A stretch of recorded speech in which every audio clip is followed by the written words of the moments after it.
Hello everyone, welcome back to Chemu's Chemistry, an online platform that will make your chemistry your chemistry.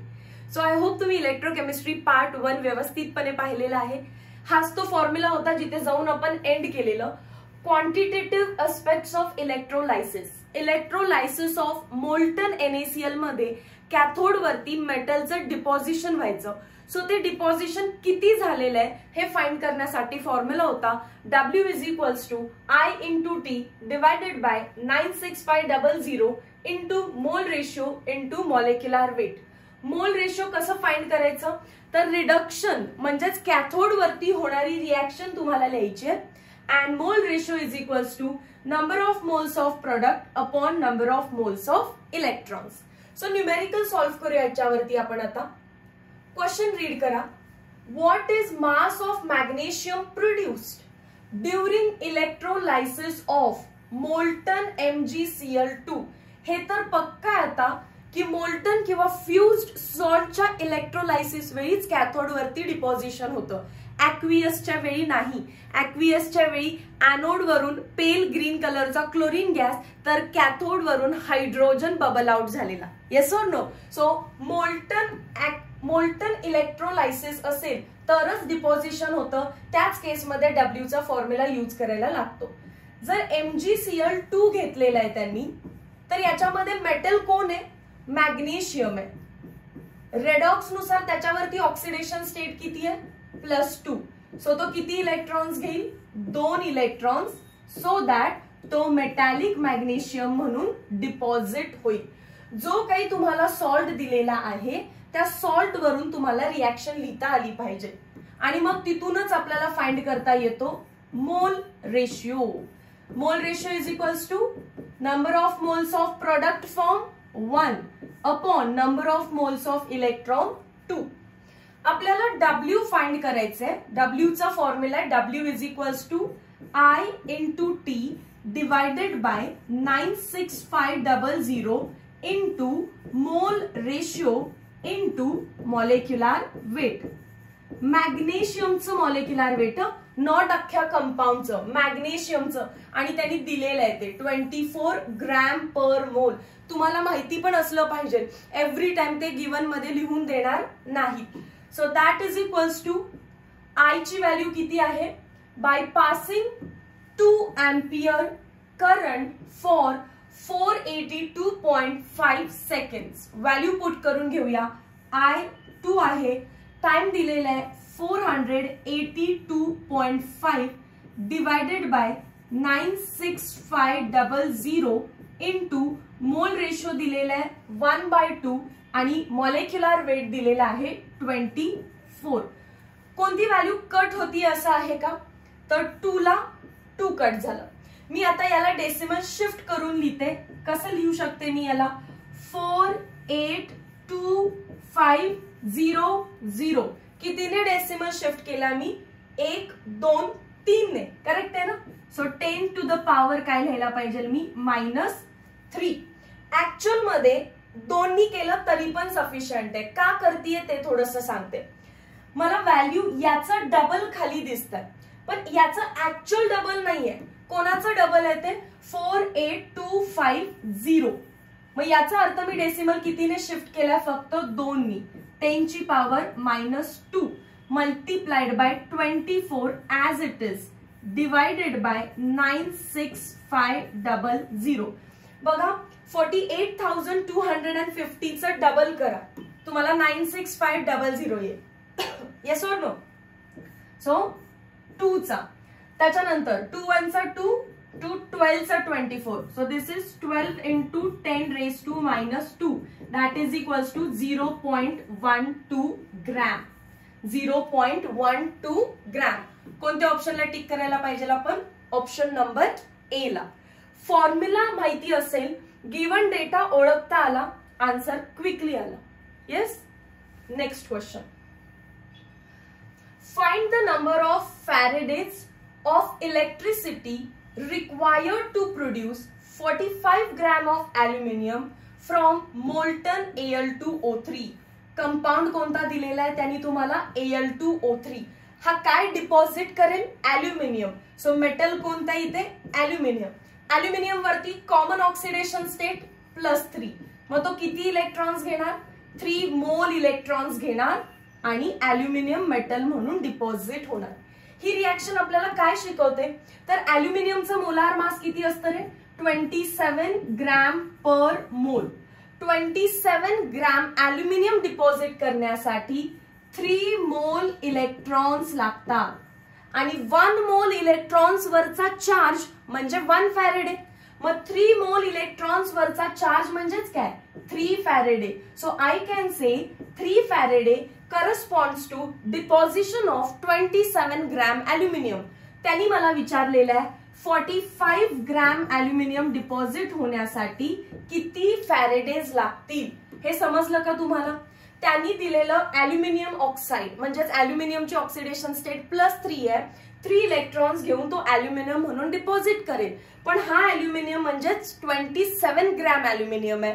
27 gram aluminium deposit करायला 3 moles electrons travel केलेत सर्किटमध्ये. 1 मोल वरती जो charge आहे तो आहे आपला 1 फॅरेडे. लिहिलेलं आहे आपण, लिहून घेऊया चला. 96500 इज इक्वल्स टू 1 फॅरेडे. म्हणजेच काय आहे हा? 1 मोल इलेक्ट्रॉन वरचा चार्ज.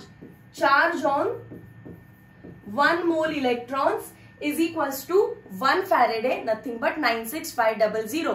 ऍक्च्युली आपण लास्ट लेक्चरच्या लास्ट स्लाइड मध्ये लिहिलेला तो. Yes or no? सो जर 27 ग्रॅम साठी 3 मोल इलेक्ट्रॉन्स म्हणजे 3 फॅरेडे लागतात, तर 54 साठी किती? Therefore, answer is equals to, answer काय येणार आहे? Cross multiply 45 into 3 divided by 27. 9 चा मल्टिपल आहे ना हे.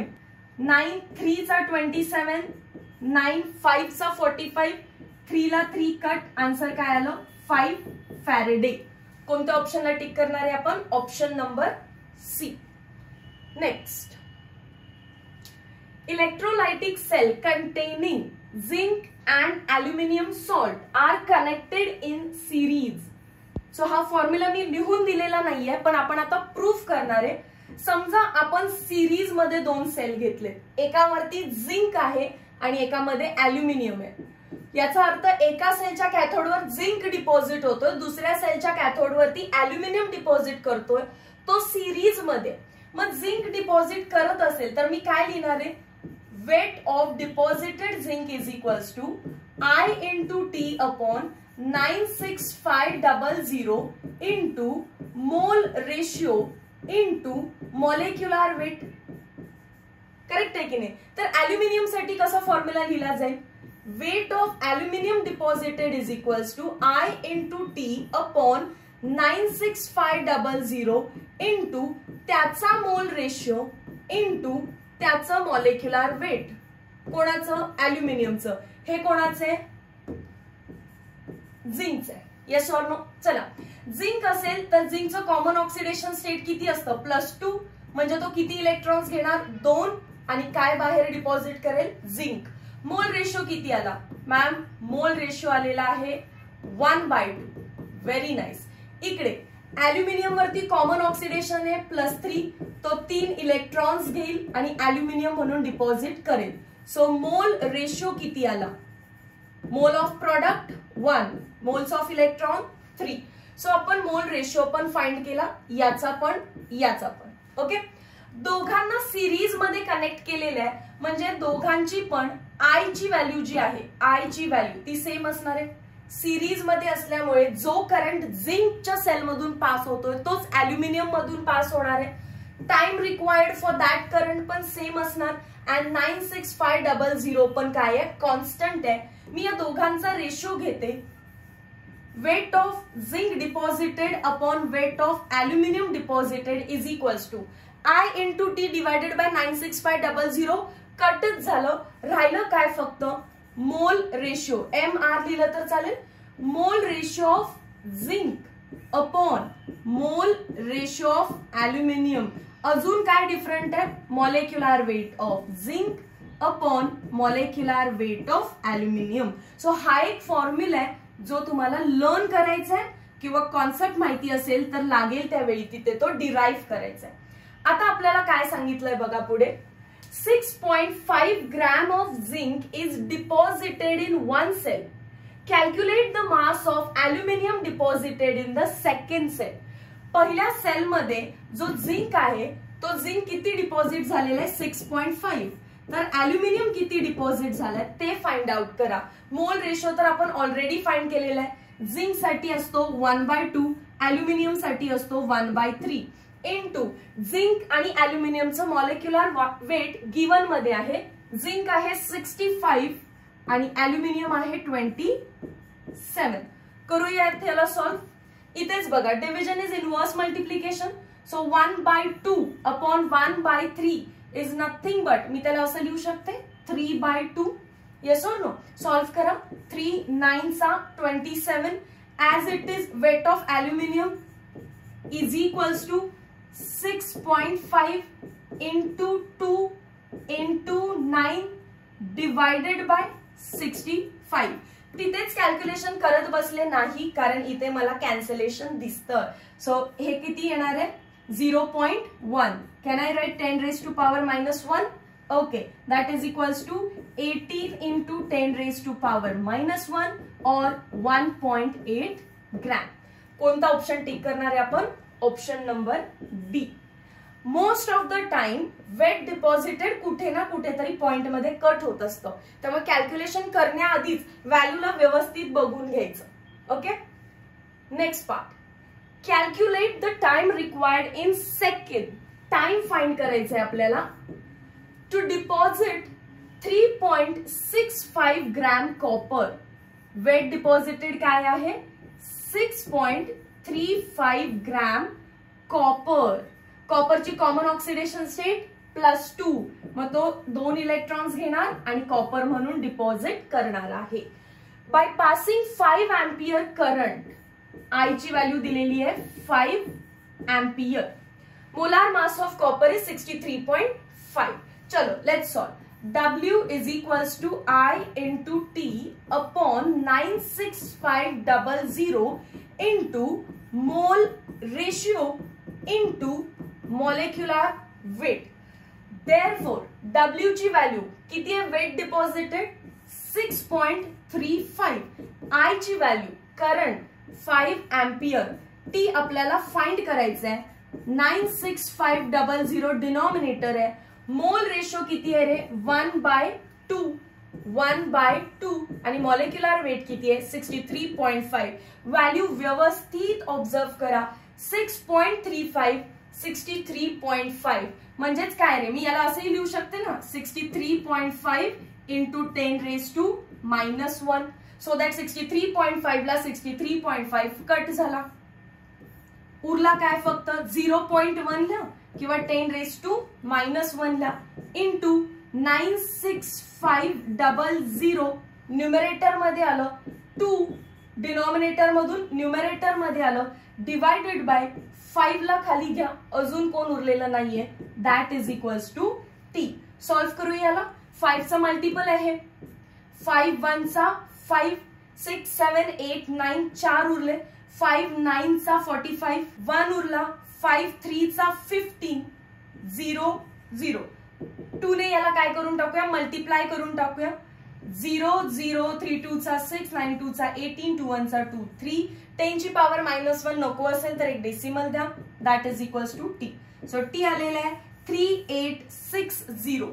3860. Option number C. Next question. How long will it take म्हणजेच ते टाइम विचारतात. How long will it takes म्हणजेच टाइम विचारतात to produce 10.8 gram of silver. किती ग्रॅम सिल्वर प्रोड्यूस झालेला आहे 10.8 ग्रॅम. आणि बघा मॉलिक्युलर वेट ऑफ सिल्वर किती दिलेला आहे 108. सो पॉइंट मध्ये ना कट होणाऱ्या व्हॅल्यूज असतात या. नेक्स्ट 3 एम्पियर करंट दिलेला आहे आणि टाइम विचारलेला आहे. सो सेम आता जसं सॉल्व्ह केलं तशाच टाइपचा क्वेश्चन आहे हा. Directly W is equals to I into T divided by 96500 into mole ratio into molecular weight. Values put करा. What is value of W? 10.8. What is value of current? 3 ampere. Time as it is T 96500. Mole ratio for silver, silver Ag वरती charge किती असतो +1, so electron किती घेईल तो एकच, deposit as Ag, मोल ratio 1/1 म्हणजे 1च येणार आहे, राईट. त्यांनी फक्त सिल्वरच दिलंय 1 into मॉलिक्युलर वेट किती असतं 108. चला तर इथेच पहिल्यांदा त्याला कट करून टाकू. 10.8 आणि तिकडे 108 डायरेक्टली कट करू शकते का, नाही. काय उरेल इथे 10⁻⁻1. नेक्स्ट मला टी फाइंड करायचंय, so T is equals to 96500 into 10⁻⁻1 whole divided by काय येणार आहे फक्त खाली 3. So that is equals to 3 3 चा 9, 3 2 चा 6, 3 1 चा 3, देन 3 6 चा 18, 3 6 चा 18.36 चा 18. आपल्याला 10⁻⁻1 नको आहे, एकनी डेसिमल आत शिफ्ट, 3216.66 सेकंड्स. सो कुठलं ऑप्शन टिक करणार आपण 3216.6, option number B. Next question, which of the following correctly defines electrolysis process? Electro म्हणजे इलेक्ट्रिसिटी देऊन, लायसिस म्हणजे ब्रेकडाऊन करायचंय, पण कोणत्या सबस्टन्सचं, आयोनिक सबस्टन्सचं, जो आयोनाइज करणार आहे, जसं की NaCl. पाण्यात टाकलं, इलेक्ट्रिसिटी द्या, त्याला आपण ब्रेक करतोय. So what is electrolysis? It is breaking down of ionic solid. इथे म्हणतात breaking down of covalent solid, wrong. Breaking down of ionic compound, हे पण करेक्ट आहे. इथे म्हणतात covalent. So ionic and covalent मध्ये चूज करता आपण दोन ऑप्शन एलिमिनेट केले. इलेक्ट्रोलायसिस मध्ये ब्रेकिंग होतं, पण आयोनिक कंपाऊंडचं होतं. बाय ऍडिंग सॉल्व्हंट नाही. मग काय ऍड करायला लागतं? By adding aqueous medium, by adding water in molten or fused state. बघा, breaking down of ionic compound in molten state or aqueous solution by passing electricity. Electricity देऊन break करायचं आहे, नावातच आहे. इलेक्ट्रो म्हणजे इलेक्ट्रिसिटी देऊन, लायसिस म्हणजे break करायचं कोणत्याही आयोनिक कंपाऊंडला. ठीक आहे.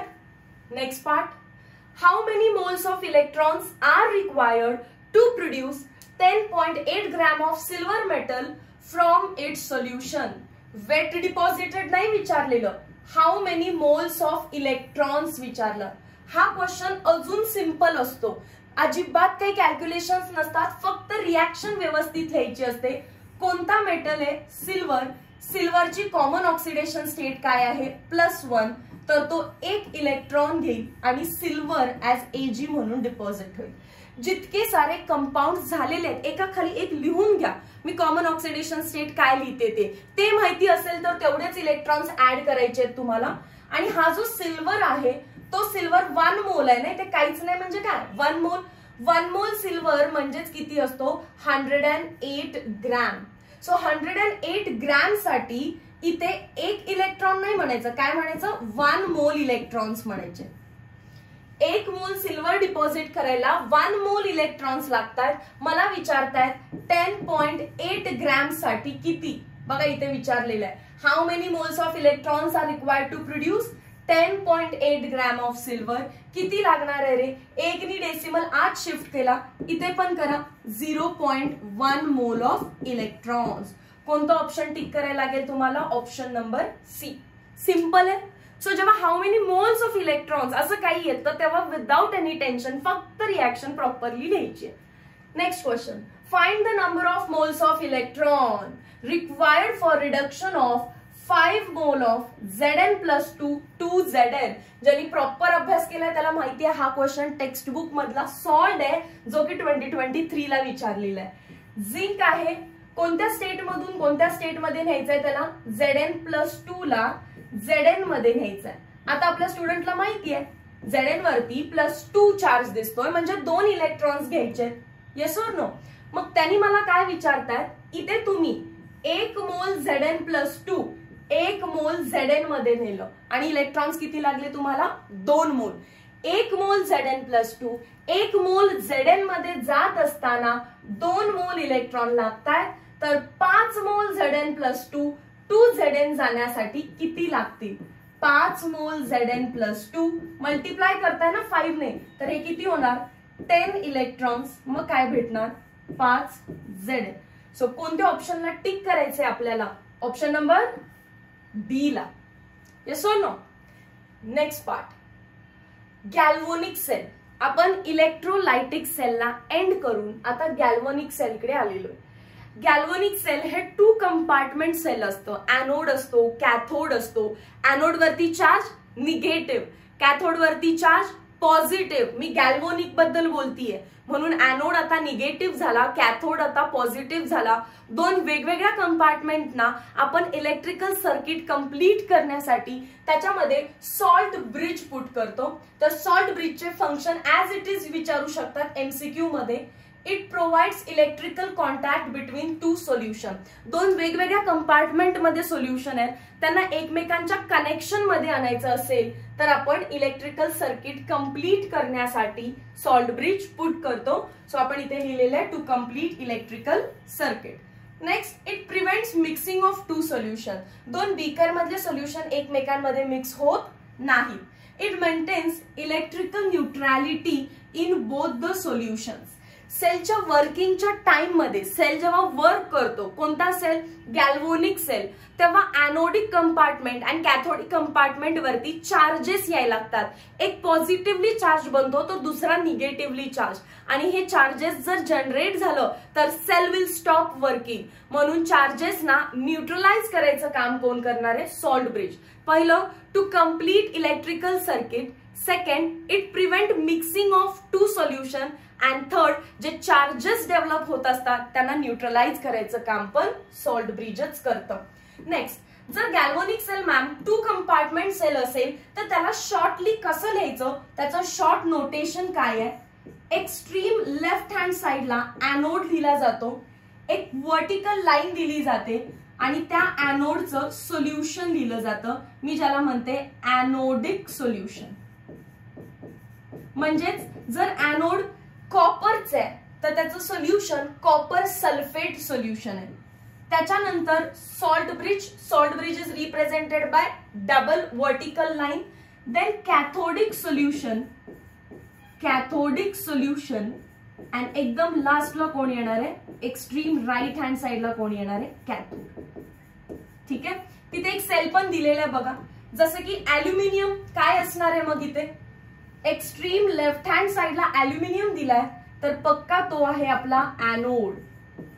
आणि एनोड डिप ज्याच्यामध्ये केलाय तो त्याचं स्वतःच सोल्युशन असतो. अॅल्युमिनियम+3 मध्ये त्याचं सोल्युशन आहे. समजा तो असेल AlOH thrice. Yes or no? Next, salt bridge लावलेलं आहे मध्ये. त्याच्यानंतर हे कॅथोडिक सोल्युशन आहे Na+2, NiSO4 असेल माइट बी ते.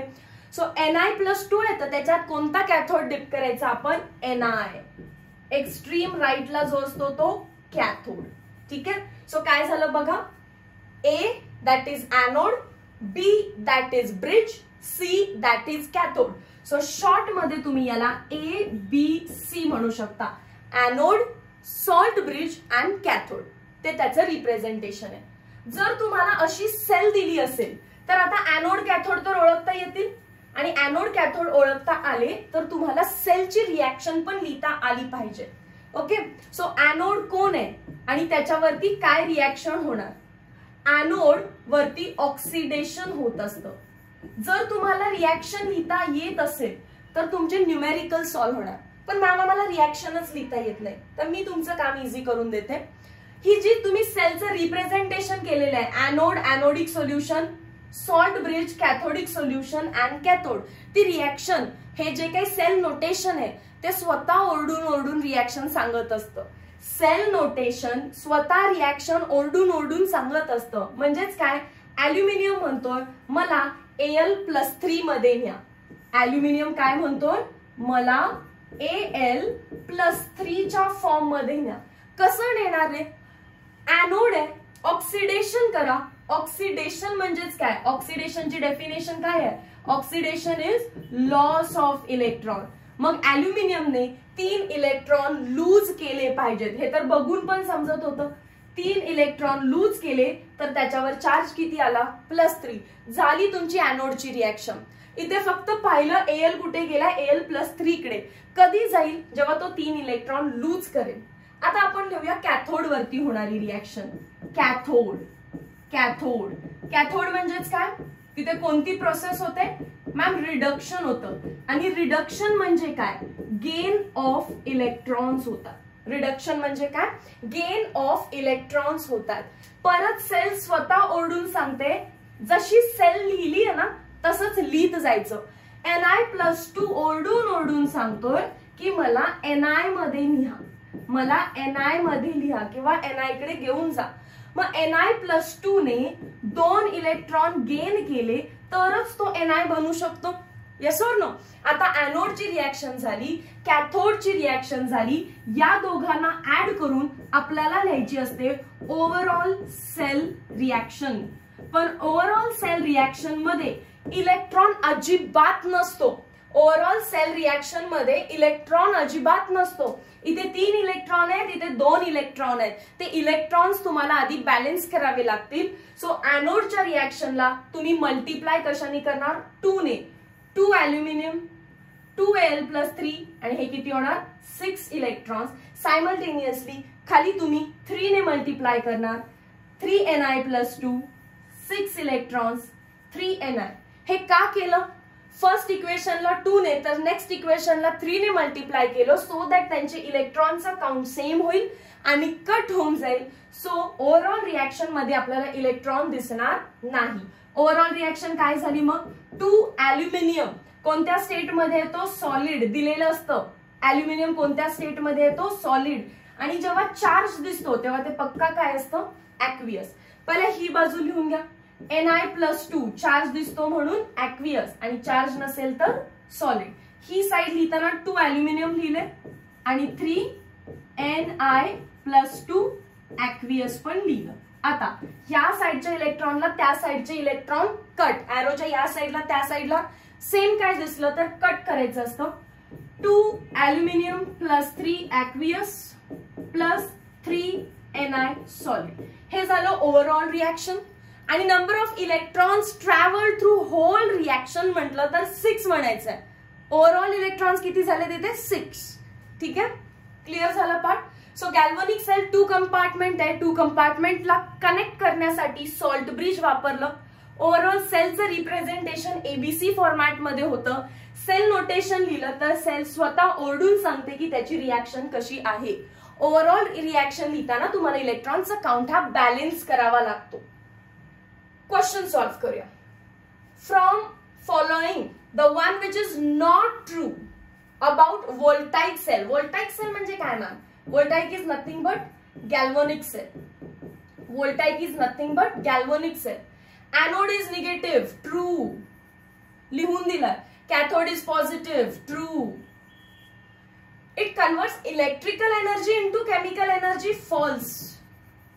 गॅल्व्हॅनिक सेल मध्ये reactions are spontaneously taking place to convert chemical energy and produce electrical energy. इथे कन्वर्ट इलेक्ट्रिकल टू केमिकल नाहीये, chemical energy to electrical energy आहे. So not true, option number C आहे. Dry cell is an example of voltaic cell. Yes, गॅल्व्हॅनिकचं example आहे dry cell. अजून पुढे जाऊन आपल्याला तसे एक्झाम्पल्स पाहिजे. Which of the following mixture does not represent, which of the following mixture does the salt bridge contain?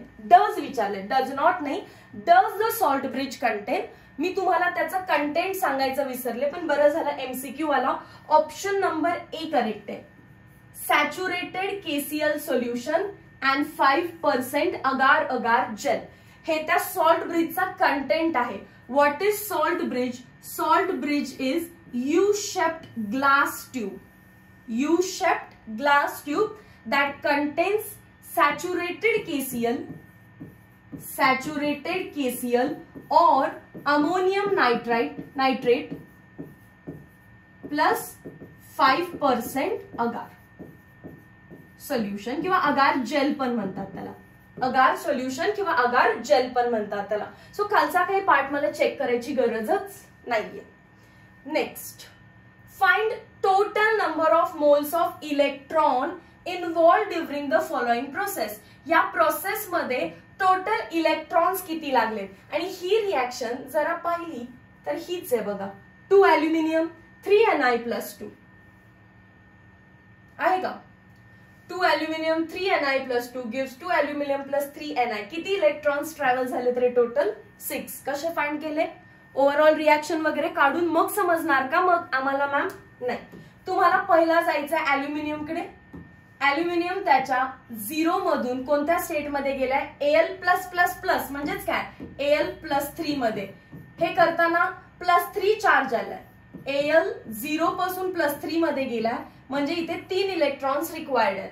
आणि Ni त्याच्या +2 स्टेट मधून त्याच्या 0 स्टेट मध्ये गेलेला आहे म्हणजे इथे 2 इलेक्ट्रॉन्स रिक्वायर्ड आहे. +2 to 0. आता यांच्यामध्ये काही कॉमन मल्टिपल आहे का? तर ते 6 आहे ना. तर किती इलेक्ट्रॉन्स ट्रॅव्हल झाले असणार आहेत? 6 इलेक्ट्रॉन्स. किती इलेक्ट्रॉन्स ट्रॅव्हल झाले? 6. कॉमन मल्टिपल फाइंड केलं फक्त. Next concept formula direct. ठीक आहे. Nernst equation. Nernst equation through आपण काय फाइंड करतो रे? EMF of a cell. How to find EMF of a cell? EMF is equals to E naught cell. Ma'am E naught cell काय आहे? हळूहळू पुढे सांगेल. मायनस डायरेक्टली न लिहिता आपण आधी RT च्या टर्म्स मध्ये लिहूया. Minus RT upon NF. आणि आपल्याला लॉगच्या टर्म्स मध्ये लिहायचं असेल तर वरती अजून एक नंबरनी मल्टिप्लाय करायला लागतं. 2.303 RT upon NF log to the base 10. आणि इथे काय असणार आहे? Concentration of products upon concentration of reactant. Simple terms मध्ये लिहिलेलं आहे. पण जेव्हा हेच इक्वेशन आपल्याला 298 केल्विनला लिहा असं म्हणतात तर आपण लिहितो EMF ऑफ अ सेल लाच ई सेल असं पण म्हणतात. EMF ऑफ अ सेल ला ई सेल असं सुद्धा म्हणतात किंवा मी EMF असंही लिहून येते. EMF nothing but E cell is equals to E naught cell as it is minus R ची व्हॅल्यू किती आहे? 8.314. T किती आहे? 298 का? कारण मी टेम्परेचर लिहून दिलं 298. पुढे काय आहे? 2.303. N as it is Faraday 96500 into log to the base 10 concentration of product upon concentration of reactant. So overall ह्या ज्या व्हॅल्यूज आहेत ह्या सर्व कॉन्स्टंट आहेत आणि प्रत्येक न्यूमेरिकल मध्ये तुम्हाला ऍज इट इज कॉपी करायला लागतील. सो तो त्रास वाचवण्यासाठी EMF or E cell is equals to E naught cell minus ती व्हॅल्यू आधीच कॅल्क्युलेट करून ठेवलेली आहे 0.0592 upon N log to the base 10 concentration of product upon concentration of reactant. So हे जे ब्ल्यू मध्ये लिहिलेलं आहे ही नर्स्ट इक्वेशन तुम्हाला वारंवार यूज करायला लागणार आहे. मग याच्यातून मॅम आम्हाला EMF किंवा E सेल काढायला लागतो. That is fine. But what is E naught cell? E naught cell is electrode potential for standard condition. So standard condition साठी आपण कसं फाइंड करतो रे? फार सिंपल फॉर्म्युला आहे. E naught of cathode minus E naught of anode. आणि हे दोन्ही रिडक्शन पोटेन्शियल असतात according to IUPAC. Reduction potential of cathode minus reduction potential of anode. This is nothing but E naught cell. हा not कधी लागतो? जेव्हा condition standard आहेत. Standard कंडिशनला मला म्हटले EMF फाइंड करा. स्टँडर्ड कंडिशन म्हणजे काय मॅम? तुम्ही घेतलेल्या सबस्टन्स असतं सोल्युशनचं कॉन्सन्ट्रेशन पाहिजे 1 मोलार आणि तुम्ही जर प्रेशर घेत असाल कोणत्याही गॅसचं तर ते असलं पाहिजे 1 ATM. कॉन्सन्ट्रेशन घेत असाल तर 1 मोलार, प्रेशर घेत असाल तर 1 ATM. सो दोन्ही कंपार्टमेंट मध्ये जे सोल्युशन आहे ते 1 मोलार आहे. आणि जर गॅस घेतला असेल तर त्याचं प्रेशर 1 ATM आहे तर ती स्टँडर्ड कंडिशन आहे. अशा सेलचा EMF E नॉट सेल म्हणून लिहू शकता तुम्ही. E not cathode minus E not anode. पण जर नॉन स्टँडर्ड आहे, कॉन्सन्ट्रेशन काहीतरी वेगळं आहे, प्रेशर काहीतरी वेगळं आहे तर तुम्हाला वरचा फॉर्म्युला यूज करायला लागेल. E नॉट सेल मधून काहीतरी व्हॅल्यू मायनस होते आणि जो भेटतो तो E सेल. हे कधी वापरणार आपण? नॉन स्टँडर्ड कंडिशनला. नॉन स्टँडर्ड कंडिशनला. ठीक आहे, क्वेश्चन्स बघूया, तुम्हाला आयडिया क्लिअर होईल. सो हे 2 फॉर्म्युले तुम्हाला पाठ करायचे आहेत. हा पार्ट तर मी फक्त बेसिक रिवाइज करून घेतलेला आहे. नोट करा. पहा क्वेश्चन. एक रिॲक्शन दिलेली आहे, मी कॉपी डाऊन करते पहिल्यांदा. Ni सॉलिड स्टेट मध्ये घेतलेला आहे. कॉपर वरती प्लस प्लस लिहितात. प्लस प्लस काय असतं, +2 लिहा डायरेक्टली. ब्रॅकेट मध्ये बघा लिहिलेलं आहे 1 मोलार. पुढे जाऊन लिहिलेलं आहे Ni त्याच्या +2 स्टेट मध्ये गेलेला आहे. ब्रॅकेट मध्ये लिहिलेलं आहे 1 molar and copper solid state मध्ये. Occurs in a cell. Calculate. काय कॅल्क्युलेट करायचंय, ई नॉट सेल. लक्षात आलं तो फॉर्म्युला कसा लिहून दिलेला मी. E naught cell standard condition असेल तर, कारण कॉन्सन्ट्रेशन काय घेतलेले आहेत 1 मोलार 1 मोलार. तर मग E naught cell is equals to E naught of cathode minus E naught of anode. Ma'am cathode कोण आहे, एनोड कोण आहे, आत्ताच शिकवलं. हे असले फालतूचे प्रश्न परत परत नाही विचारायचे. मग क्लिक झालं पाहिजे ना. आपण सेल रिप्रेझेंटेशन केलेली आहे ABC, म्हणजे लेफ्ट हँड साइडला जो असतो तो काय असतो, एनोड असतो. सो रिॲक्शन मध्ये ज्याचं ऑक्सिडेशन होतंय Ni+2 ला गेलाय, हा कन्फर्म एनोड आहे. कसं काय मॅम, Ni+2 कडे गेलाय म्हणजे ऑक्सिडेशन झालं ना. आणि ऑक्सिडेशन कुठे होतं, एनोडवर होतं, लिहून दिलेलं आहे. आणि कॉपर +2 कॉपर मध्ये गेलेला आहे म्हणजे त्याचं रिडक्शन झालं.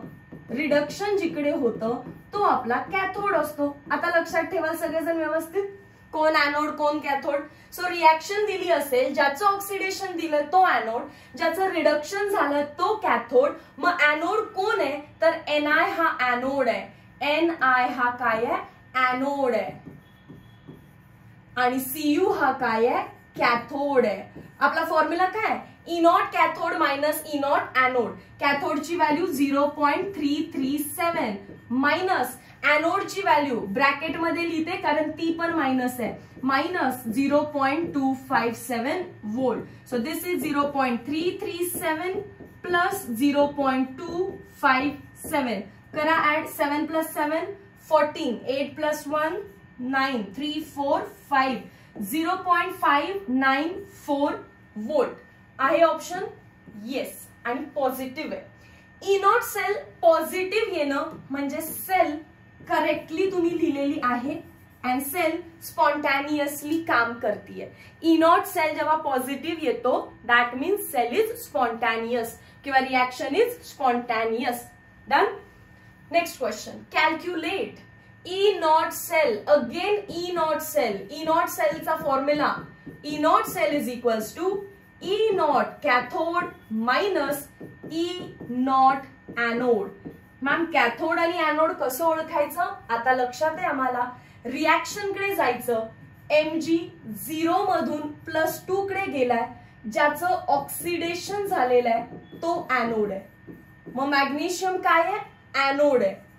मग पुढचं बघायचीच गरज नाही, उरलेला आहे तो कोण असणार आहे, cathode. E naught cathode minus E naught anode. E naught of cathode 0.8 minus E naught of anode bracket मध्ये, कारण तो पण मायनस आहे. सो दॅट मायनस मायनस काय होणार आहे, प्लस. 0.8 प्लस 2.37 काय येईल हे, 7 8 9 10 11 3.17 वोल्ट. कोणतं ऑप्शन, प्लस मधला, प्लस 3.17 वोल्ट. इझी आहे बघा, समजतं. ई नॉट विचारलाय तर आपण ई नॉटच काढायचं, कारण त्यांनी गिवन कंडिशन्स कशा घेतल्या आहेत बघा. स्टँडर्ड स्टेट मध्ये ई नॉट सेलच आपला ईएमएफ ऑफ अ सेल असतो, पण नॉन स्टँडर्ड झालं तर मग नस्ट इक्वेशन यूज करायची. Calculate E naught cell for, ही सेल दिली आहे आता, तर हा लगेच लेफ्ट हँड साइडला जाईल तो एनोड, राईट हँड साइडला येतो काय असणार आहे, कॅथोड. मग आपल्याला दिलेले ई नॉट Zn आणि E naught Cd. E naught cell is equals to E naught cathode minus E naught of anode. Cathode कोण आहे याच्यामध्ये, कॅडमियम. सो कॅडमियमची व्हॅल्यू मायनस 0.403 मायनस एनोडची व्हॅल्यू अगेन ब्रॅकेट मध्ये ती पण मायनस आहे, परत minus minus plus minus 0.403 plus 0.763 काय येणार आहे आन्सर याचं? पहिला 3 - 3 0, देन 6 4 5 6 7 प्लस मध्येच ना 0.360. Option number A. जेव्हा जेव्हा ई नॉट सेल पॉझिटिव्ह येतं दॅट मीन्स त्या सेल मधली रिॲक्शन स्पॉन्टॅनियस आहे. सो हा पण सेल स्पॉन्टॅनियसली वर्क करतोय. Next question, calculate E cell. काय फाइंड करायला सांगितलं आता? E cell, EMF of cell. E naught cell नाही, स्टँडर्ड नाही. आता स्टँडर्ड का नाहीये? कारण कॉन्सन्ट्रेशन ऑफ Zn+2 आणि क्रोमियम +3 0.1 मोलार दिलेत. आता ते स्टँडर्ड नाहीये. आपल्याला जेव्हा हे स्टँडर्ड नाहीये आणि आपल्याला माहिती आहे ई सेल काढायचंय, तर ई सेल साठी आपल्याला त्याची सेल रिॲक्शन लिहिणं महत्वाचं आहे. जर तुम्हाला एबीसी नोटेशन दिलं असेल तर सेल जसं चालली आहे तसं त्याची सेल रिॲक्शन लिहायला शिकवले ना. सो मला सांगा ऍनोड वरती काय झालं असणार आहे? ऍनोड वरती Zn+2 कडे गेला. Zn कुठे गेला? Zn+2 कडे. कसा गेला असणार आहे? ऍनोड आहे म्हणजे लॉस ऑफ इलेक्ट्रॉन्सनी. आणि कॅथोड वरती काय झालं असणार आहे? कॅथोड वरती आहे क्रोमियम +3. मग त्याने घेतले असणार 3 इलेक्ट्रॉन आणि कशामध्ये चेंज झाला तो? क्रोमियम मध्ये. पण ओव्हरऑल रिॲक्शन लिहित असताना तुम्हाला एवढं तर समजेल की 2 इलेक्ट्रॉन 3 इलेक्ट्रॉनला कट नाही करू शकत. म्हणजेच जो तुमचा कॅथोडची रिॲक्शन आहे त्याला 2 ने मल्टिप्लाय करा. इथे 3 2 चा 6 होऊन जाईल मग.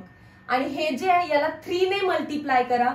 सो 3Zn+2 आणि 6 होऊन जाईल. सो इथून तुम्हाला n ची व्हॅल्यू भेटेल. नंबर ऑफ इलेक्ट्रॉन्स किती झालेले? 6. हे तर बाय प्रोसेस, बाय हिंटने पण मी तुम्हाला सांगितलेलं n ची व्हॅल्यू कशी फाइंड करायची. फक्त इथेच जाऊन विचारायचं की Zn तुझी ऑक्सिडेशन स्टेट काय झाली? प्लस प्लस म्हणजेच काय? +2 आणि प्लस प्लस प्लस म्हणजेच काय? +3. सो Zn 0 to +2 म्हणजे 2 इलेक्ट्रॉनचा खेळ आहे. आणि +3 to 0 म्हणजे 3 इलेक्ट्रॉन्सचा खेळ आहे. 3 2 चा 6. कॉमन मल्टिपल काय आहे? 2 आणि 3 चं 6. सो आन्सर डायरेक्टली काय आलं? 6. पण मी हे तरी पण शिकवते, पुढच्या एक्झाम्पल मध्ये आपण डायरेक्टली करणार आहे.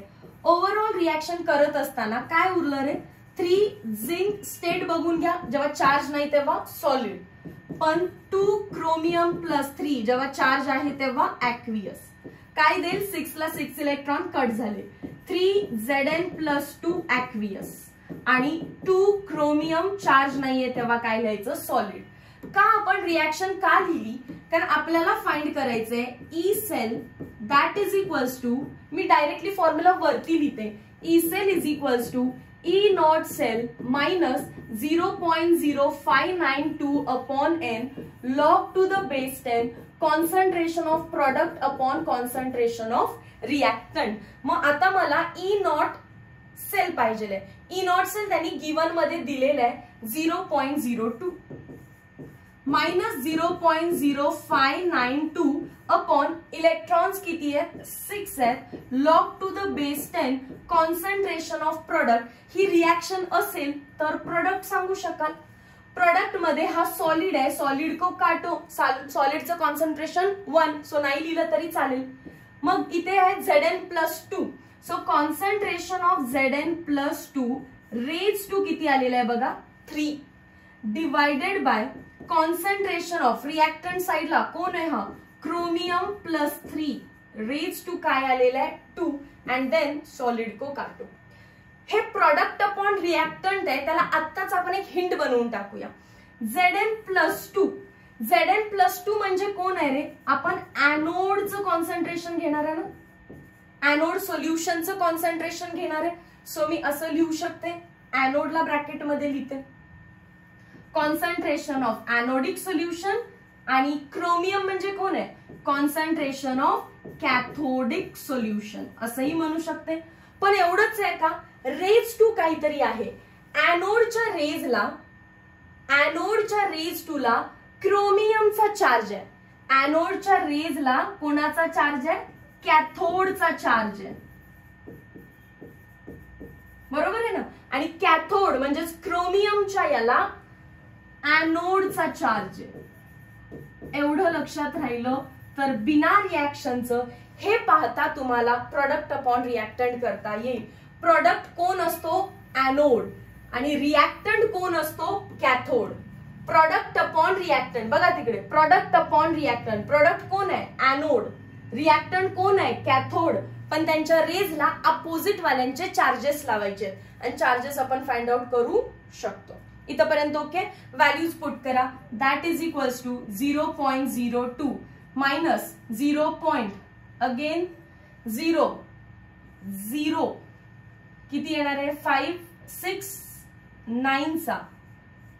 अगेन 6 9 चा. या व्हॅल्यूज पुट करूया. Zn +2 ची व्हॅल्यू आहे 0.1. इथेच रफ करून लिहिलं चालेल किंवा तुम्ही नोट करत असाल तर नोट करा. Zn +2 आहे, मी इथे पुट करते. log to the base 10 वरती आहे 0.1 raised to 3. डिनॉमिनेटर मध्ये अगेन आहे 0.1 raised to 2. सो ते राहिलं फक्त 0.1. Nothing but 10 raised to -1. पुढे येऊन या व्हॅल्यूला काय करेल तो plus. So can I say E cell is equals to 0.02 plus काय येणार आहे? 0.09099. आणि ह्या सगळ्याचा आन्सर काय येणार आहे? 1 येणार आहे. ते मी प्लस पण केलं. सो याला सॉल्व्ह करा. 0.0 हा किती येईल? 299 वोल्ट. कुठे ऑप्शन असा? प्लस मध्येच आहे ना. हा, मी 3 लिहू शकते ना इथे. 0.03. सो ऑप्शन नंबर बी ला मॅच करा. मी याला लिहू शकते. That is equals to 0.03 volt. So correct आलेला आहे आपला answer option number B. Next क्वेश्चनला आपण डायरेक्ट करायचं, एवढं मोठं करत बसायचं नाहीये, फक्त या पेजला व्यवस्थित नोट करा. Next question. From following expression which of the following is correct equation that represent Nernst equation of this? Cell दिलेला आहे आणि नर्स्ट इक्वेशन कुठे करेक्ट आहे विचारलेलं आहे. E cell is equals to E naught cell. Minus असतं इथे plus लिहिलंय, मायनस असतं इथे प्लस लिहिलंय. कट करायचं का असं? नाही. हे समजलं पाहिजे, कारण आपण जेव्हा लिहितो E cell is equals to E naught cell, no doubt इथे मायनसची साईन असते, पण पुढच्या व्हॅल्यूज बघणं पण तर गरजेचं आहे. 0.0592 अपॉन काय असतो? एन. आणि एन ची व्हॅल्यू किती आहे ते बघा. Log to the base 10 concentration of, मी काय लिहिणार आता इथे? ॲनोड. अपॉन खाली काय लिहिणार? कॅथोड. पण रेज 2 च्या पॉवर्स लक्षात ठेवा. याच्या रेजला कॅथोड वरचा चार्ज असतो आणि याच्या रेजला ॲनोड वरचा चार्ज असतो. So that is equals to E naught cell as it is ठेवलं आपण मायनस 0.0592. कॉमन मल्टिपल मेथडनी सांगा रे. हा कॅडमियम वर चार्ज प्लस प्लस म्हणजेच +2 आणि कॉपर वरती पण प्लस प्लस म्हणजे +2. मग 2 आणि 2 तर कॉमन मल्टिपल किती? 2. नाही तर 2 2 चा 4 कराल. कॉमन मल्टिपल काय झालं? 2. Yes or no? नाही तर 2 2 चा 4 कराल. मॅम मगाचपासून मल्टिप्लाय करतायत. 2 3 चा 6 करतायत, आम्ही 2 2 चा 4 करू. कॉमन मल्टिपल इथे 2 आलं. लॉग टू द बेस 10 ॲनोडचं, ॲनोड कोण आहे? कॅडमियम. कॅडमियम +2 रेज टू काय येणार आहे? कॅथोड किती आहे? पण याच्यामध्ये तुमचा इलेक्ट्रॉनचा काउंट 2 होता, सो काही मल्टिप्लाय करायला लागलेलं नाहीये. कॅडमियम आणि कॅथोड कोण आहे? कॉपर +2. सो याला फाइंड करा. सी आणि ए ची व्हॅल्यू काय येणार आहे? आपल्या केसमध्ये 1च येणार आहे, त्यामुळे नाही लिहिलं तरी पण चालेल. कसं काय 1 आलं? तुम्ही कुठल्या फॅक्टरने मल्टिप्लाय केलंय का? नाही. इकडे पण 2 इलेक्ट्रॉन, तिकडे पण 2 इलेक्ट्रॉन, तेव्हा ते 1 येतं. मग मला सांगा इथे आता काय होणार आहे? मायनसची साईन ऍज इट इज राहतीये. इथून काही कट होऊन पुढे येत नाही, तेव्हा तो मायनस ऍज इट इज राहील. आता मी प्लस कॉन्फिडेंटली कट करू शकते. हे 2 ने डिवाइड करणार आहे. So E cell is equals to ही व्हॅल्यू येईल ऑप्शन नंबर ए 0.0592. नाही. डन. पुढे formula based thermodynamics of galvanic cell म्हणजे गिव्स फ्री एनर्जी वाली कॉन्सेप्ट आली. गिव्स फ्री एनर्जी होती ना थर्मो मध्ये पण, आठवतीये? फक्त फॉर्म्युला तर दिलेला, तो पाठ ठेवायचंय. नसेल तर आता पाठ होईल बघ. Gives free energy. जेव्हा मी म्हणेन थर्मोडायनामिक्स मधला फॉर्म्युला द्या, थर्मोडायनामिक्स मधला, तर थर्मोडायनामिक्स चॅप्टर मध्ये तुम्ही जो गिव्स फ्री एनर्जीचा फॉर्म्युला केला तो काय होता रे, delta G is equals to minus RT-ln K. आणि आता इलेक्ट्रोकेमिस्ट्री मधला फॉर्म्युला बघूया. इलेक्ट्रोकेमिस्ट्री मधला फॉर्म्युला बघूया. इलेक्ट्रोकेमिस्ट्री म्हटलं तर याच्यावर क्वेश्चन भरपूर आहेत. Delta G is equals to minus NE0 cell F. NEF लक्षात ठेवायचं. NEF. थर्मोमध्ये delta G is equals to minus RT-ln K आणि इलेक्ट्रोमध्ये delta G is equals to minus NEF. तेव्हा E0 आहे ते आपल्या मनाने लक्षात राहील. दोघांना इक्वेट करा तर होईल minus RT-ln K is equals to minus NE0 cell F. दोन्हीकडची मायनसची साइन आपण कट करून टाकूया. उरेल काय फक्त RT-ln K is equals to NE0 cell F. Equation लिहायचंय आपल्याला E0 सेल साठी. काय बनेल रे ते, E0 cell is equals to RT upon NF आणि ln K लिहूया, पण आता 2.303 RT upon NF, so that मी याला काय करू शकते, log to the base 10 K. अगेन या व्हॅल्यूज कुठेतरी बघितल्यासारख्या वाटतायत का. 2.303 RT अपॉन F. याचा तर आपल्याला डायरेक्टली सोल्युशन माहितीये 0.0592 upon N log to the base 10 K. कोणाची व्हॅल्यू आहे ही, E0 सेलची. समजलं. हे इक्वेशन पण तुम्हाला विचारलं जाऊ शकतं.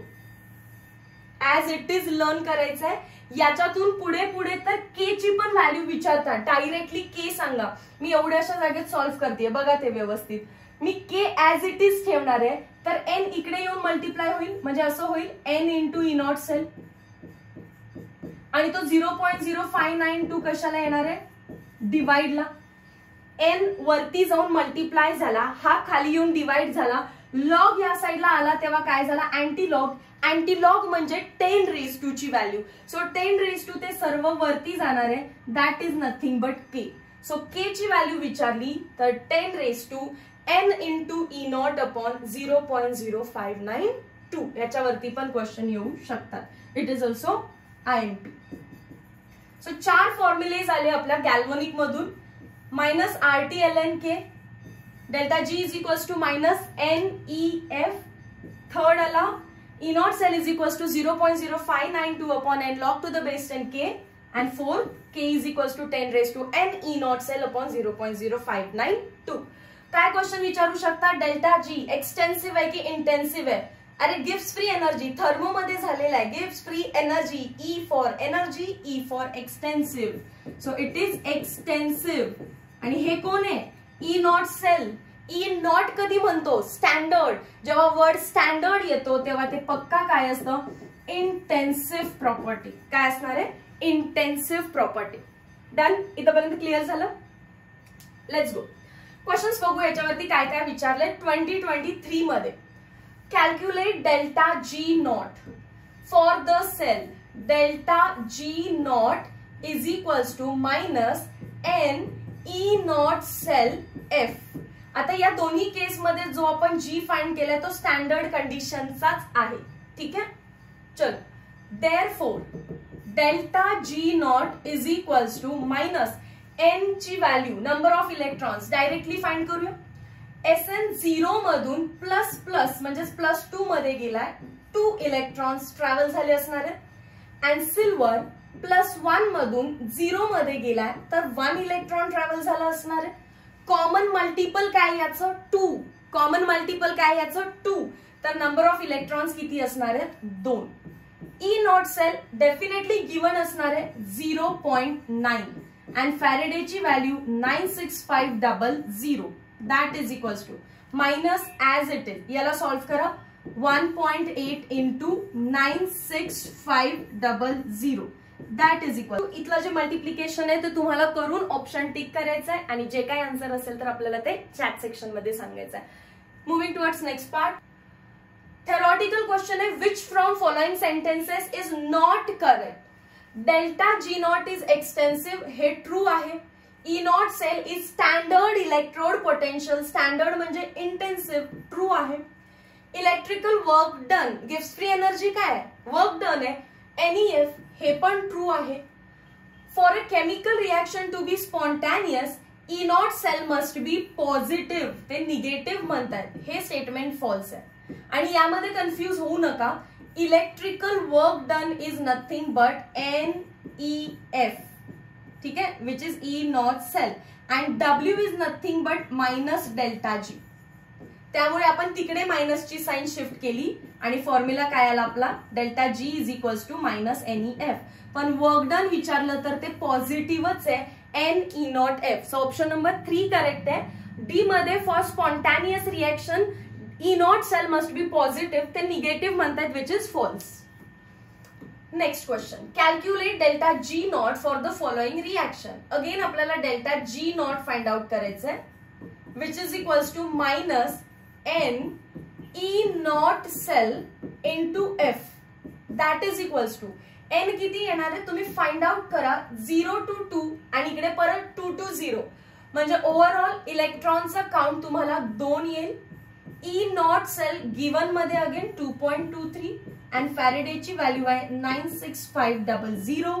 कॅल्क्युलेशन वाला पार्ट तुम्ही करताय, डेफिनेटली आन्सर मध्ये अगेन 2 ऑप्शन पॉझिटिव्ह आहेत, 2च ऑप्शन निगेटिव्ह आहेत. या दोघांना मी कट करते, या दोन्ही मध्ये काहीतरी आन्सर आहे, फाइंड आउट करा, टिक करा अँड कमेंट सेक्शन मध्ये सांगून द्या.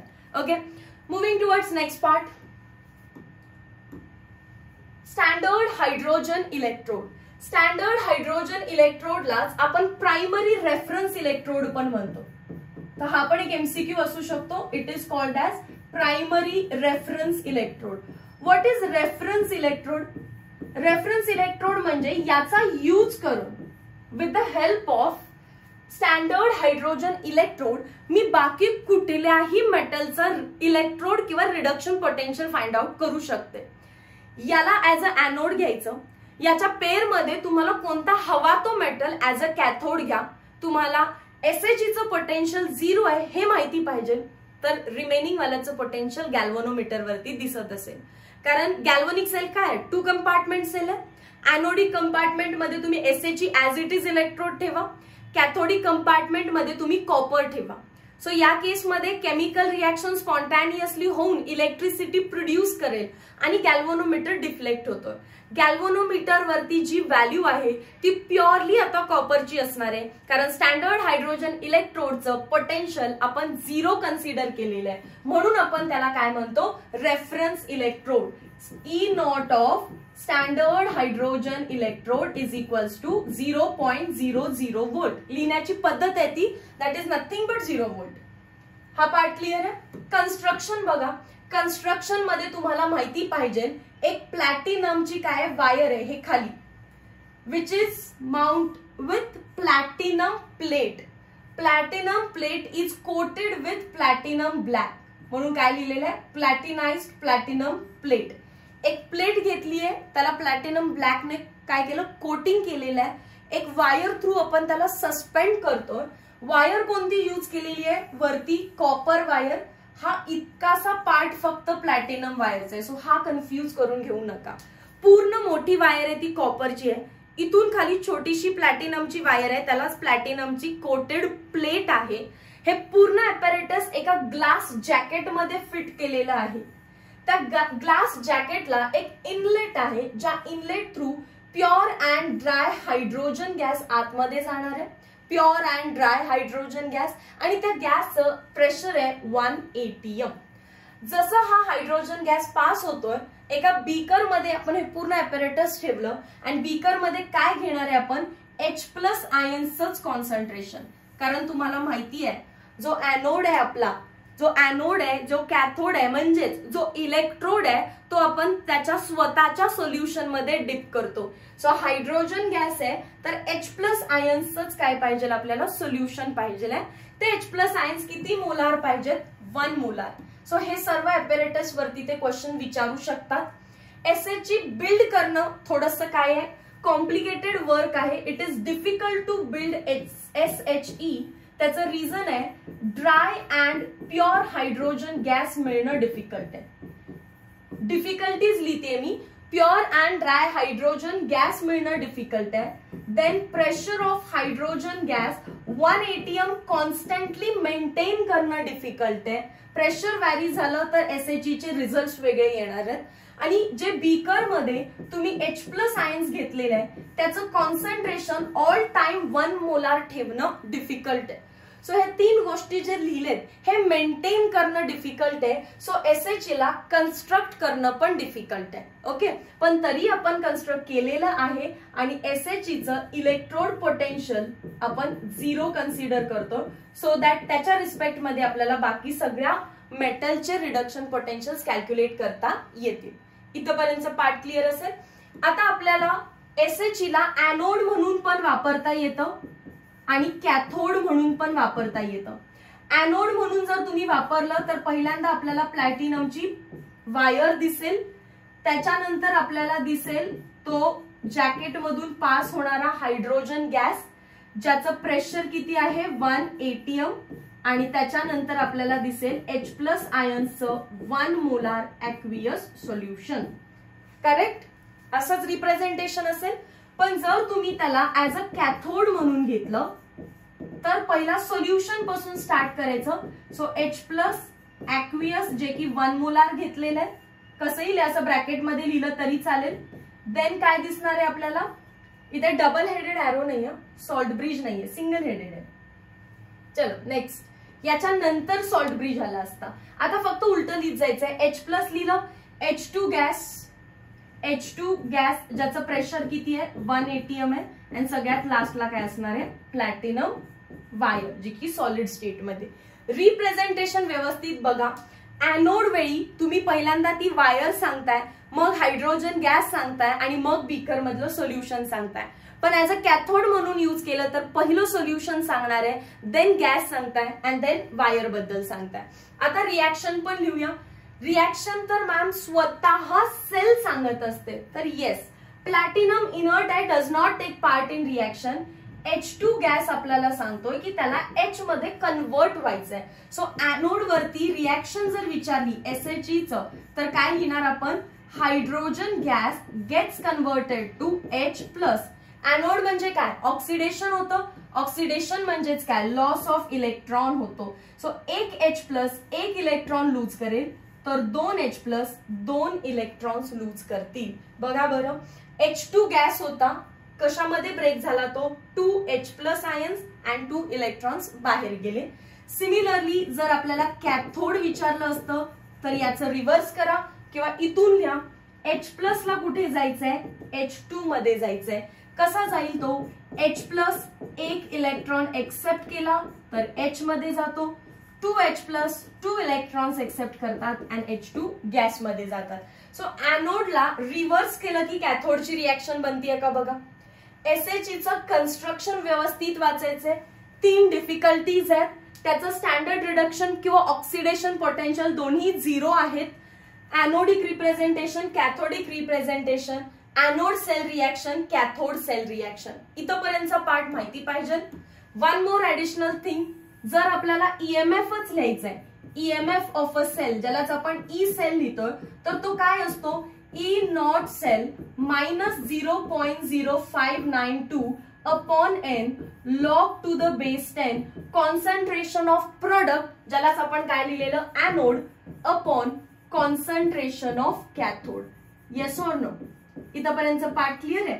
आता मी काय सांगते की समजा एक कंडिशन असं घ्या की आपण SHE ला ऍज अ कॅथोड म्हणून घेतलेला आहे आणि कोणताही अननोन, समजा झिंक असेल तर आपण झिंकला ऍज अ एनोड म्हणून घेतलेला आहे. तर त्या टाइमला EMF फाइंड आउट करायचा असेल तर आपण सेम इक्वेशन यूज करणार आहे.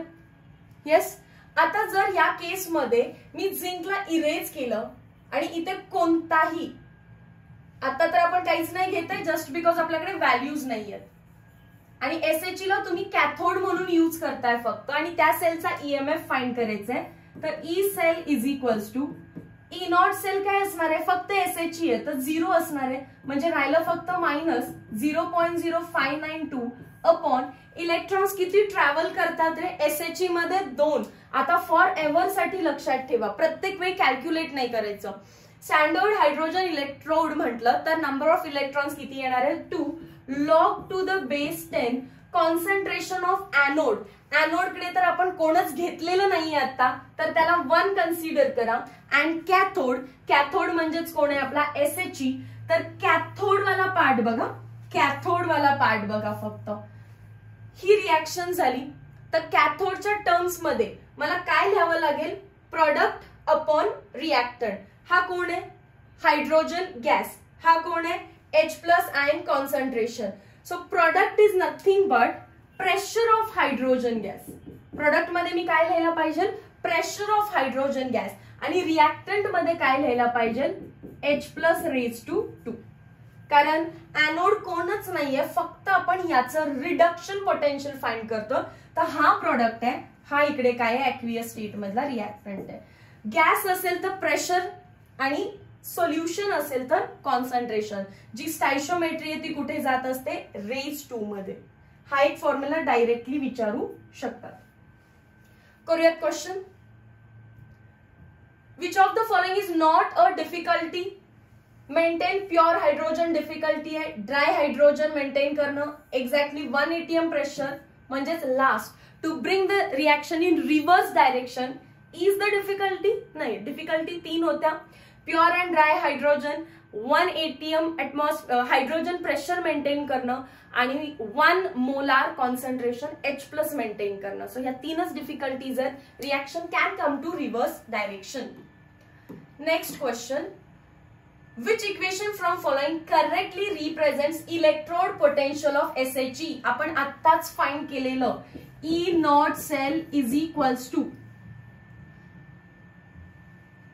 EMF of cell is equals to E0 तर 0 आलेलं, so 0.0592. Number of electrons travelled in SHE लक्षात ठेवायचं आपल्याला आता 2 लॉग टू द बेस 10.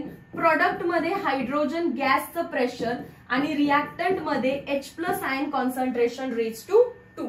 पहा असं ऑप्शन कुठे मॅच होतोय. EMF म्हणजेच त्यांनी EH2 लिहिलेलं आहे इज इक्वल्स टू मायनसने स्टार्ट होणार आहे. सो हे रॉंग आहे, हे रॉंग आहे. 0.0592 log to the base 10 option number C exactly match होतं. नोट करा या पार्टला. Galvanic cell. नेक्स्ट पार्ट आहे गॅल्व्हॅनिक सेल्स. गॅल्व्हॅनिक सेल जे की आपल्या डे टू डे लाईफ मध्ये यूज होत आहेत असे कोणते आहेत तर गॅल्व्हॅनिक सेल 2 टाईपचे आहेत. Primary voltaic cell, secondary voltaic cell. जास्त डिटेलिंग मध्ये न जाता प्रायमरी व्होल्टाइक सेल म्हणजे नॉन रिचार्जेबल. नॉन रिचार्जेबल असा कोणताही एक सेलचं तर एक्झाम्पल देऊ शकाल तुम्ही जो सेल आपण घड्याळांमध्ये घालतो ड्राय सेल. सो विचारू शकतात आपल्याला dry cell is an example of primary voltaic cell. Secondary voltaic cell म्हणजेच कोण आहे रिचार्जेबल, जे तुम्ही रिचार्ज करू शकता. मोस्ट इम्पॉर्टंट एक्झाम्पल आहे याच्यामध्ये लेड स्टोरेज बॅटरी. PB लिहिते lead storage battery. Lead storage battery. अजून इथून पुढे जेवढे सेल आपण घेणार आहे जसे की निकॅड सेल असेल, मर्क्युरी सेल असेल, हायड्रोजन ऑक्सिजन फ्युएल सेल असेल, ते सगळे सेकंडरीचे एक्झाम्पल आहेत. सो +3 लिहिते, तुम्ही याच्यामध्ये त्यांची नावं आता ऍड करून घ्या. Lead storage battery, nicad cell, mercury cell and hydrogen oxygen fuel cell. Okay, आता या केसमध्ये अजून एक नोट आहे, याच्यावरती भरपूर एक्झाम्पल्स आलेले आहेत. इथला पार्ट क्लिअर झालेला आहे. आपण फक्त नोट रीड करूया. आय होप हे नोट केलं असेल तुम्ही आधी लिहिलेला part. Note, it is amazing to see that secondary cell. Secondary cells म्हणजे कोणते होते जे आपण परत परत रिचार्ज करू शकत होतो. That is rechargeable cells. Rechargeable cells are galvanic. ते कसे असतात गॅल्व्हॅनिक. कधी वाईल डिस्चार्ज. खूप इम्पॉर्टंट आहे, याला आपण शॉर्टकट करायचं आहे. And electrolytic. इलेक्ट्रोलायटिक कधी when recharge. Recharge. So discharge होत असताना ते गॅल्व्हॅनिक असतात. गॅल्व्हॅनिक असतात म्हणजेच काय केमिकल एनर्जीला इलेक्ट्रिकल एनर्जी मध्ये कन्वर्ट करत असतात. पण ड्युरिंग रिचार्ज करताना काय होतं, इलेक्ट्रिकल एनर्जी केमिकल एनर्जी मध्ये कन्वर्ट व्हायला लागते. तर GDER लक्षात ठेवायचंय तुम्हाला. GD म्हणजे गॅल्व्हॅनिक व्हाईल डिस्चार्ज, ER म्हणजे electrolytic while recharge. Examples note केलेत ना. चलो, identify gas produced due to reduction of NH4 plus ions at cathode during working of dry cell. Dry cell is an example of which? Primary or secondary cell? Primary cell, that is non-rechargeable. याचा detail study आहे आपल्याकडे, पण एकदम साधा question आहे. NH4 plus पासून आपल्याला कोणता गॅस भेटला असणार आहे रे? Identify gas produce due to reduction of NH4 plus. Reduction म्हणजे काय असणार आहे? What is reduction? Reduction is gain of electrons. Reduction काय आहे? Gain of electrons. पण गॅस कोणता प्रोड्यूस होणार आहे? Ammonia gas. कोणता गॅस प्रोड्यूस होणार आहे? अमोनिया. हायड्रोजन क्लोराइड क्लोरीन सर्व रिमूव्ह करा. जर अमोनियम प्लस दिलेला आहे तर गॅस पण कोणता प्रोड्यूस होणार आहे? NH3. Oxidation state find out करून बघा, तुम्हाला त्याचा रिड्युस्ड फॉर्म दिसेल. डन. ड्राय सेलला डिटेल मध्ये थोडंसं कन्स्ट्रक्शन बघूया, काय काय विचारू शकतात. तर सगळ्यात बॉटमला झिंकचा कंटेनर दिलेला आहे. सो झिंक जो आहे तो निगेटिव्हली चार्ज आहे, म्हणजेच तो कोण आहे? एनोड आहे. ड्राय सेलच्या एनोडवर डायरेक्ट MCQ विचारू शकतात. Anode of dry cell is zinc. आणि कॅथोड कोण आहे? कॅथोड हा रॉड आहे की जो ग्रॅफाइट पासून बनलेला आहे. इथे लिहिलेलं आहे बघा, ग्रॅफाइट रॉड. हा जो रॉड आहे तो ग्रॅफाइट पासून बनलेला आहे आणि तोच आपला कॅथोड आहे.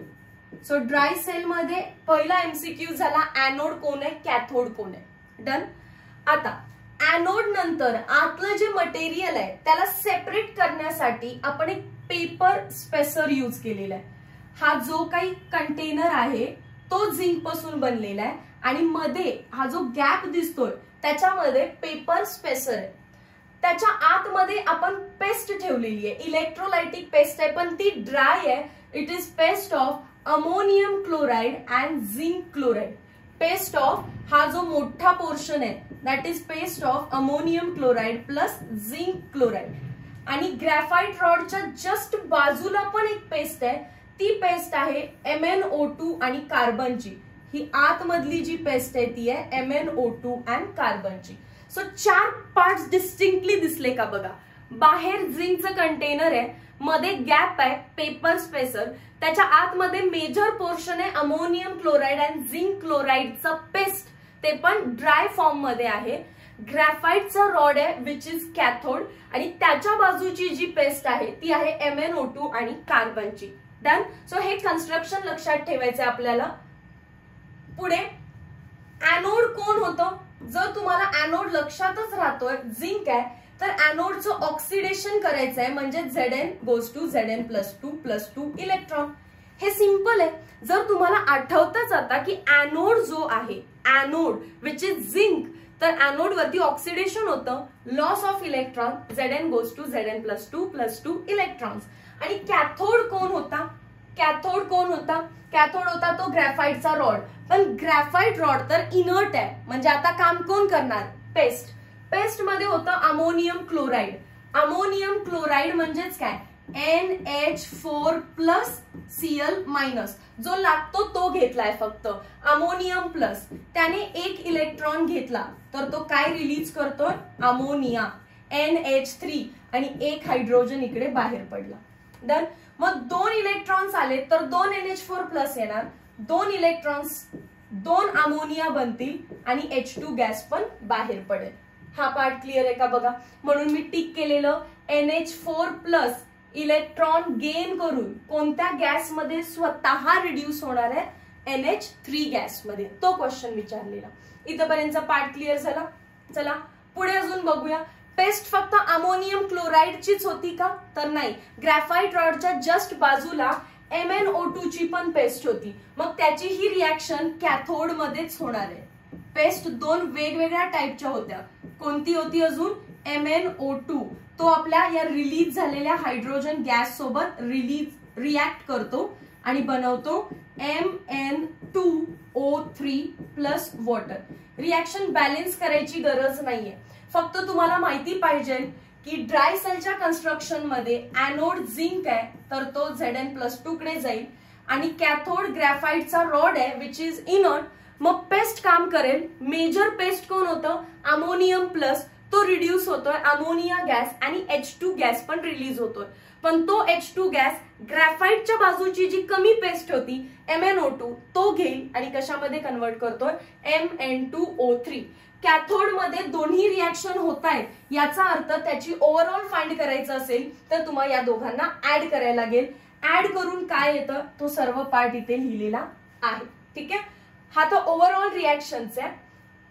कॅथोडचं ओव्हरऑल आधी तुम्हाला फाइंड करायला लागेल. This is overall cathode, overall cathode.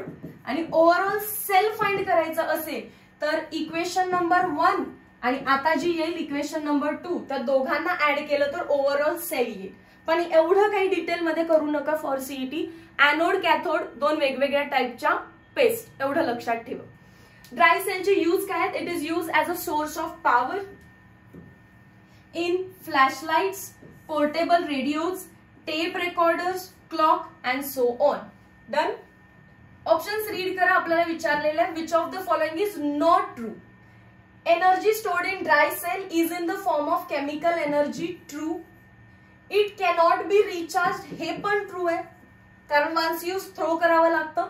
Ammonia combines with Zn+2 to form complex ion, हे पण ट्रू आहे. टेक्स्ट बुक रीड करा, ऍज इट इज स्टेटमेंट दिलेलं आहे. It is secondary voltaic cell. असं समजूया की ऑप्शन नंबर सी तुम्हाला माहिती नाहीये, पण ऍटलीस्ट डी तरी माहिती आहे. तो सेकंडरी सेल आहे का? नाही, तो प्रायमरी सेल आहे. ऑप्शन नंबर बी आणि ऑप्शन नंबर डी एकमेकाला अपोजिट आहेत, म्हणजे दोघांपैकी एक काहीतरी आन्सर असणार आहे. ड्राय सेल हा रिचार्ज करू शकत नाही, म्हणजे non rechargeable primary voltaic cell आहे. Next part, lead storage battery. Lead storage battery example of secondary voltaic sale.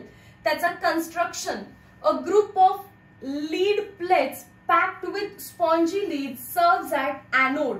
हा जो पार्ट आहे व्हाईट कलरचे जे प्लेट्स आहेत ते एनोडचे, तोही लीडच आहे, लेड म्हणतात त्याला.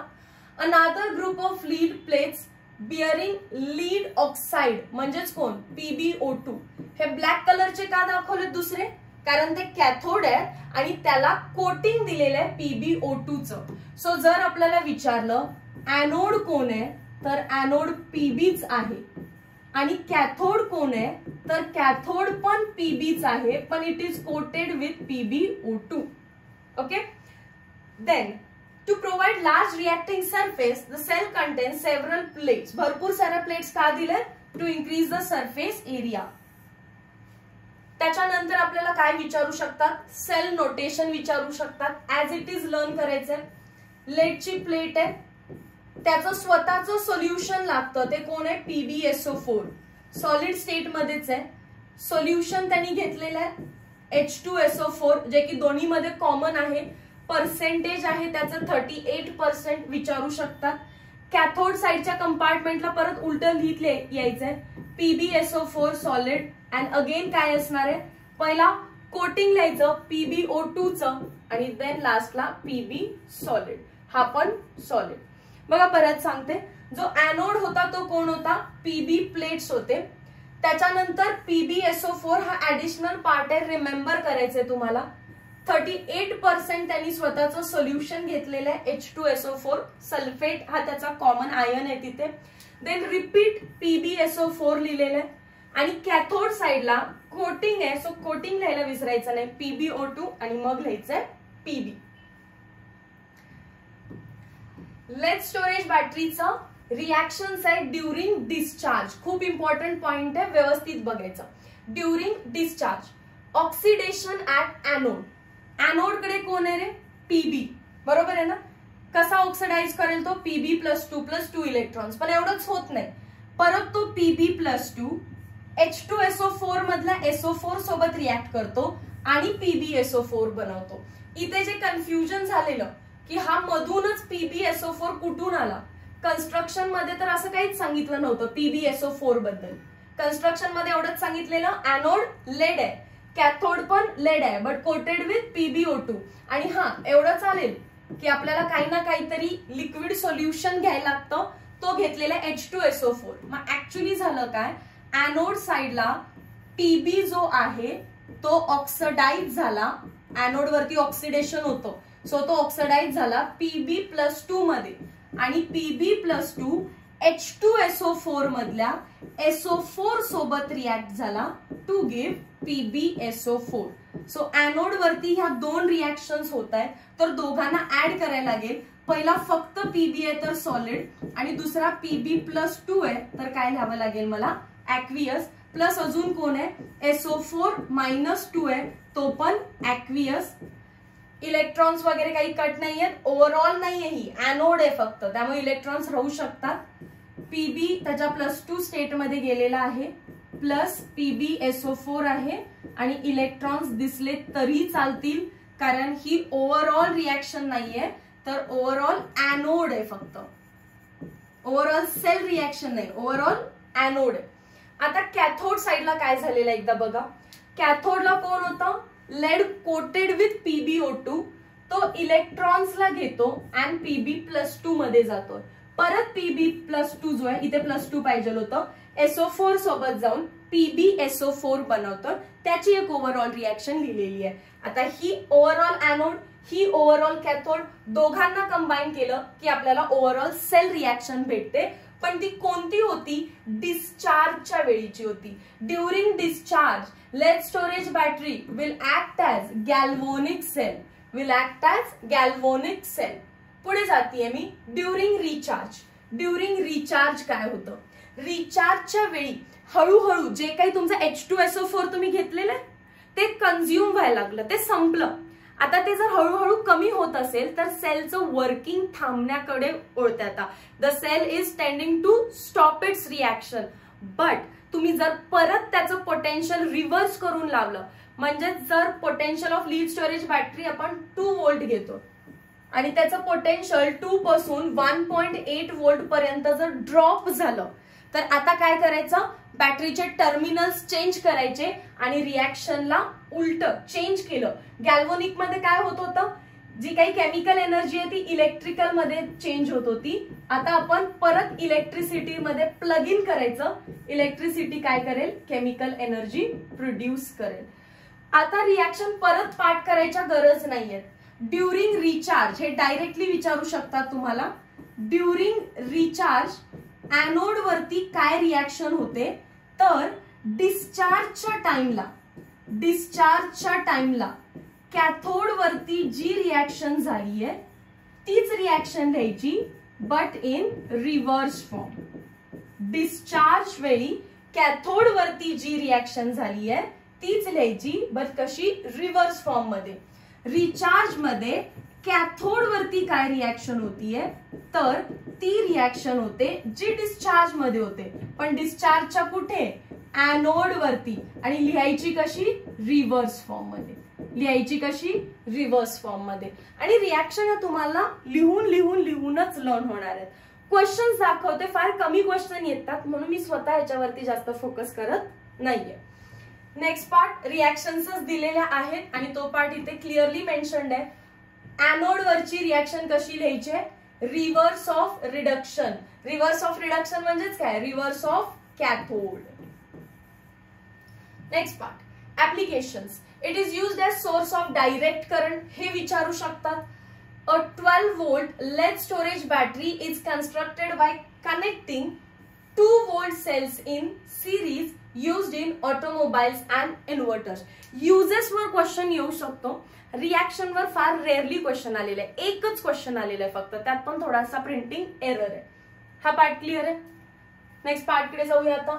Which of the following is not true about lead storage battery? It acts as galvanic cell during discharge. बघा, G D ट्रू आहे हे statement. It act as electrolytic cell during recharge, हे पण ट्रू आहे. During recharging cell potential increases. Recharge करत असताना, while recharging सेलचं potential definitely वाढणार आहे. Cell potential is definitely going to increase, ते पण करेक्ट आहे. At discharge sulphuric acid concentration increases. अरे डिस्चार्जिंग चालू आहे म्हणजे बॅटरी उतरतीये, तर H2SO4 चं प्रमाण काय होतं, कमी होत आहे. So option number D false आहे. लीड स्टोरेज बॅटरीवरतीच क्वेश्चन आहे ना, पण ओव्हरऑल विचारलंय. रिॲक्शन वरती एक क्वेश्चन आलेला आहे, identify overall oxidation reaction. Oxidation म्हणजेच काय, ऍनोड. पण कोणता ऍनोड, रिचार्जचा का डिस्चार्जचा, ते पण बघायला पाहिजे ड्युरिंग डिस्चार्ज. आणि व्यवस्थित लक्षात ठेवा, आपण पहिल्यांदा ज्या रिॲक्शन्स पार्ट करणार आहे त्या डिस्चार्जच्याच असणार आहेत. डिस्चार्ज मध्ये ऍनोड विचारलाय म्हणजे अजून सोपं काम केलं. Pb to PbSO4 बरोबर ना, Pb to PbSO4 लिहिलं ना आपण इथे, जाऊ परत बघा. Pb to Pb+2 परत Pb+2 to PbSO4 म्हणजेच काय, Pb कुठे चालला, PbSO4. हीच रिॲक्शन तुम्हाला विचारली, कारण ही सिंपल आहे त्या साईडच्या कॅथोड पेक्षा. सो यालाच लिहायचंय आपल्याला. कोणतं ऑप्शन टिक करूया पहा. Pb+2 + SO4 गिव्स PbSO4 हे पण असू शकतं. असं काही होतं का याच्यामध्ये, इलेक्ट्रॉन्स तर असले पाहिजेत. ओव्हरऑल ऍनोड आहे, याच्यात तर इलेक्ट्रॉन्सच नाही, याला कट करते. इलेक्ट्रॉन्स आहेत, याला कट करते, याने गेन ऑफ इलेक्ट्रॉन्स केलंय. ऑक्सिडेशन मध्ये लॉस ऑफ इलेक्ट्रॉन्स पाहिजेत. Pb वॉटरचा कुठेही संबंध नाहीये, एकच reaction only. Pb + SO4-2 gives PbSO4 and 2 electrons. Nicad cell, nicad cell मध्ये जेवढा अंडरलाईन केलेला पार्ट आहे तेवढाच करायचा. इट इज सेकंडरी सेल म्हणजेच कॅन बी रिचार्ज. ऍनोड कोण आहे, कॅडमियम मेटल. कॅथोड कोण आहे, NiO2 म्हणजेच निकेल ऑक्साइड कोट केलेलं आहे. इलेक्ट्रोलाइट कसं आहे, basic in nature. Secondary cell आहे, रिचार्जेबल आहे. ऍनोड आहे कॅडमियम मेटल, कॅथोड आहे NiO2 supported by nickel. Electrolyte आहे बेसिक इन नेचर. मी रिॲक्शन लिहिलेली पण नाहीये. आणि पोटेन्शियल विचारू शकता, ज्याला आपण व्होल्टेज म्हणतो, किती आहे ते 1.4. किती आहे 1.4. लीड स्टोरेज बॅटरीचं किती आहे 2 व्होल्ट. ड्रॉपडाऊन होतं, ते ड्रॉपडाऊन झालं 1.8 पर्यंत, तर लगेच काय करायचं आपल्याला, त्याला रिचार्ज करायचंय. आता निकॅट सेल कुठे यूज केलेत बघा, electronic watches, calculators, photographic equipments etcetera. Note करा व्यवस्थित, चार्ट बनवा याचा. हे तुम्हालाच वारंवार रिपीट करायचंय. मर्क्युरी मध्ये पण तेच, सेकंडरी सेल आहे, रिचार्ज करू शकताय. झिंक ऍनोड आहे, amalgamated with mercury. Cathode is paste of mercury and carbon. Again recharge होऊ शकतो कारण सेकंडरी आहे. ऍनोड कोण आहे, झिंक ऍनोड आहे, अमालगामेटेड म्हणजेच मर्क्युरीची पेस्ट आहे त्याच्यासोबत. कॅथोड कोण आहे, mercury paste and carbon. Again electrolyte strongly alkaline in nature आहे, made up of paste of KOH and ZnO. Reactions नाही, पोटेन्शियल पार्ट करायचंय 1.34. जर तुम्हाला विचारलं निकॅट सेलचं पोटेन्शियल जास्त आहे की मर्क्युरी बॅटरीचं पोटेन्शियल जास्त आहे, हा 1.4 आहे, हा 1.3 आहे, तर जास्त कोणाचं आहे, निकॅटचं. यूज कुठे केला जातो याचा बघा, in hearing aids. Hearing devices असतात ना त्याच्यामध्ये, इलेक्ट्रिकल वॉचेस मध्ये आणि पेस मेकर मध्ये. सो व्हेरी इम्पॉर्टंट आहे, बायोलॉजिकल इम्पॉर्टन्स आहे याचा, विचारण्यासारखे पॉइंट्स आहेत हे. Hydrogen oxygen fuel cell. Hydrogen oxygen fuel cell मध्ये मोस्ट इम्पॉर्टंट MCQ आहे, याच्यामध्ये फ्युएल कोण आहे, तर the fuel is hydrogen gas, कारण ऑक्सिजन तर ऑक्सिडायझिंग एजंट असणार आहे. हायड्रोजन फ्युएल सेल म्हणजे हायड्रोजन ऑक्सिजन फ्युएल सेल असं नाव आहे. हायड्रोजन फ्युएल आहे त्याचं, ऑक्सिजन हा ऑक्सिडायझिंग एजंट आहे. तुम्ही जर सेलची डायग्राम बघितली तर ऍनोड कोण असणार आहे, ऍनोड वरून हायड्रोजन गॅस पास करणार आहे आणि कॅथोड वरून ऑक्सिजन गॅस. पण ऍनोड आणि कॅथोड हे ग्रॅफाइट पासून बनलेले आहेत आणि ते इनर्ट आहेत. पोरस आहेत ते इनर्ट आहेत, ते रिॲक्शन मध्ये भाग घेत नाहीयेत. ऍनोड साइड कडून हायड्रोजन आत येतो, कॅथोड साइड कडून ऑक्सिजन आत येतो. त्या दोघांचा एकमेकांसोबत डायरेक्ट कॉन्टॅक्ट होत नाही, इनडायरेक्टली ते रिॲक्ट होतात आणि वॉटर प्रोड्यूस करतात. ते वॉटर इथून बाहेर पडलं, इनडायरेक्ट आहे ही प्रोसेस. चला कन्स्ट्रक्शन रीड करायचं तुम्हाला. ऍनोड अँड कॅथोड आर पोरस कार्बन. कार्बन म्हणजेच graphite rods containing small amount of platinum, त्याच्यावर स्मॉल अमाउंट ऑफ प्लॅटिनम दिलं which act as a catalyst. Electrolyte कोण आहे? KOH, हॉट ऍक्वियस KOH ची इथे पेस्ट आहे किंवा इलेक्ट्रोलाइट आहे, सोल्युशन आहे. Hydrogen gas is continuously bubbled through anode and oxygen through cathode. हे विचारणार, एनोड म्हटलं की हायड्रोजन आणि कॅथोड म्हटलं की ऑक्सिजन. रिएक्शन काय झाले बघा, हायड्रोजनचं ऑक्सिडेशन करायचंय. ऑक्सिडेशन म्हणजे लॉस ऑफ इलेक्ट्रॉन, तर तो वॉटर मध्ये कन्वर्ट झालेला आहे. आणि कॅथोड मध्ये रिएक्शन तशीही करायची नाहीये, ऑक्सिजन OH मध्ये झालाय, लर्न करायचीच नाहीये कारण ओव्हरऑल बघायचंय. H2 + O2 gives water. ही रिएक्शन डायरेक्ट नाही होत, इनडायरेक्ट होतीये, म्हणून लर्न करू नका. मग लर्न काय करायचंय? Potential 1.23 volt. 1.23 volt. The overall cell reaction is combustion of H2 to form liquid water. कोणाचं कंबशन झालं? H2चं. कंबशन म्हणजेच काय? Reaction with oxygen. H2 reacted with oxygen to give water. Interestingly, the H2 gas and oxidant O2 do not react directly. Reaction करायचे नाही. Application of fuel sale हे तुम्ही read करताय अगदी ड्रॉबॅक पर्यंत. हा पार्ट मी तुमच्यावरती सोपवते कारण व्हेरी व्हेरी इम्पॉर्टंट आहे, भरपूर मोठा पार्ट आहे असं माना याला. ऍप्लिकेशन आहेत, ऍडव्हान्टेज आहेत, ड्रॉबॅक आहेत. क्वेश्चन थेरॉटिकलच येणार आहे, रिएक्शनवर येणार नाहीये. सो हा पेज इम्पॉर्टंट, स्क्रीनशॉट घ्या, झेरॉक्स काढून हवं तर रूम मध्ये पेस्ट करून टाका. Which of the following molecule act as fuel in hydrogen oxygen? तर हायड्रोजन. सिंपल होता क्वेश्चन आणि आपण उगाच रिएक्शन्स लर्न करत बसतो. लास्ट पार्ट, इलेक्ट्रोकेमिकल सिरीज किंवा इलेक्ट्रोमोटिव्ह सिरीज ऍप्लिकेशन्स विचारू शकतात आता next year. Relative strength of oxidising agent सांगू शकतो आपण, relative strength of reducing agent सांगू शकतो आपण, and spontaneity of reduction, redox reaction सांगू शकतो. हे 3 ऍप्लिकेशन आहेत. याच्यामध्ये अजून एक तुम्हाला माहिती असू दे की जो आपला रिडक्शन पोटेन्शियल आहे, E0च्या व्हॅल्यूज, सगळ्या रिडक्शनच्या व्हॅल्यूज आहेत, सो रिडक्शन लिहायची गरज नाही. E0ची व्हॅल्यू मोर पॉझिटिव्ह आली, मोर पॉझिटिव्ह, तर तो ऑक्सिडायझिंग एजंट असतो. E0ची व्हॅल्यू मोर पॉझिटिव्ह आली तर तो ऑक्सिडायझिंग एजंट असतो. E0ची व्हॅल्यू मोर निगेटिव्ह आली तर तो रिड्युसिंग एजंट असतो. आणि E0 सेलची व्हॅल्यू कॅल्क्युलेट करता तुम्ही. E0 सेल कसं कॅल्क्युलेट करता? E0 of cathode minus E0 of anode. भरपूर वेळा आपण हे सॉल्व्ह केलं आज. त्याचा आन्सर पॉझिटिव्ह आलं तरच तो सेल, ती रेडॉक्स रिएक्शन स्पॉन्टॅनियस असते. क्लिअर आहे हा पार्ट? क्वेश्चन काय आलेले बघा, रूल्स आहेत हे ऍक्च्युली, जे मी आता लिहून दिलं तेच इथे आहे. क्वेश्चन इथे, which from following is strongest reducing agent? Reducing agent म्हणजेच काय? रेडॉक्स मध्ये बघितलं आपण, रिड्युसिंग एजंट म्हणजे जो दुसऱ्याचं रिडक्शन करतो, स्वतःचं ऑक्सिडेशन. म्हणजे शॉर्ट मध्ये त्यांनी विचारलं कोणाचं सेल्फ ऑक्सिडेशन पटकन होईल. What is oxidation? Oxidation is nothing but loss of electron. मग इलेक्ट्रॉन पटकन लूज कोण करेल? जो मेटल आहे तो. सगळेच मेटल आहेत, पोटॅशियम, अल्युमिनियम, मॅग्नेशियम, सिल्वर. मग कोणता मेटल पटकन रिलीज करतो? तर एलिमेंट ऑफ ग्रुप 1 and 2.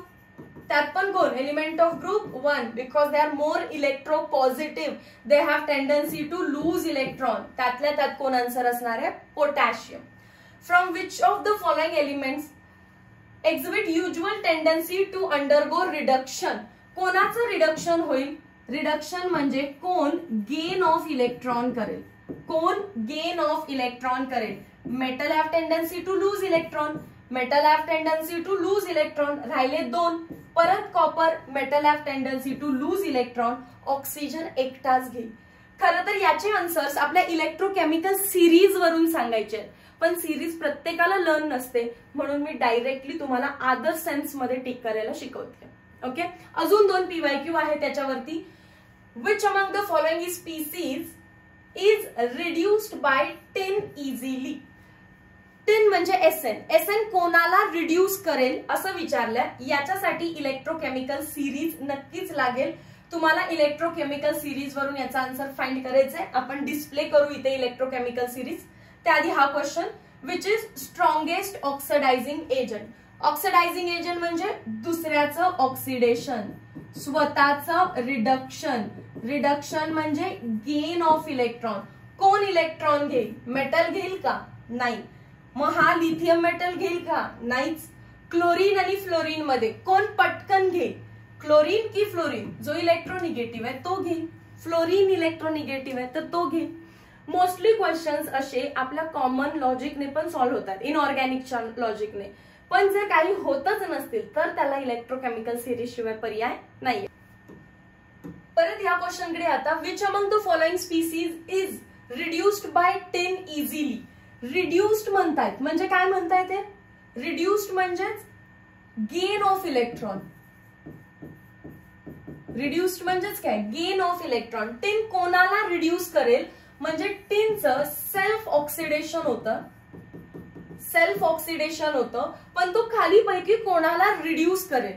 तर झिंक मेटल आहे, metal have tendency to lose electron. Sodium metal आहे, आयर्न मेटल आहे, आयोडीन नॉन मेटल आहे, इलेक्ट्रोनिगेटिव्ह आहे, तर तोच काय करेल? इलेक्ट्रॉनला गेन करेल. सो लास्ट इयर आलेले सगळे ऑक्सिडेशन रिडक्शन बेस्ड क्वेश्चन रेडॉक्सच्या नॉलेज वरती सॉल्व्ह झालेले आहेत. इलेक्ट्रोकेमिकल सिरीजची गरज लागत नाही. आय थॉट की या क्वेश्चनला लागेल, पण 4 ऑप्शन्स बघितल्यावर समजलं की त्यालाही काही गरज लागत नाही. तर ही इलेक्ट्रोमोटिव्ह सिरीज जी आहे किंवा इलेक्ट्रोकेमिकल सिरीज जी आहे ती आपण डिस्प्ले करतो, ती तुम्हाला लर्न करावी लागेल. ओके. सो हा जो काही इलेक्ट्रोकेमिकल सिरीज किंवा इलेक्ट्रोमोटिव्ह सिरीज वाला चार्ट आहे तो तुम्हाला थोडंसं ऑब्झर्व करायला लागेल किंवा काही हिंट असेल तर याला लर्न करावा लागेल. मेजॉरिटीली क्वेश्चन्स तुमचे इलेक्ट्रोकेमिस्ट्रीचे सॉल्व्ह होतील. फक्त जे चार्ट वरतीच बेस्ड आहेत त्यांना थोडंसं तुम्हाला स्टडी करावा लागेल. So that's all for the electrochemistry chapter. आपण PYQ सॉल्व्ह केले, बरेचसे फॉर्म्युलेज पण आपण बघितले, प्लस आपण भरपूर सारा कॉन्सेप्ट्सना रिवाइज केलं, टेक्स्टबुक रीडिंग पण झालेलं आहे.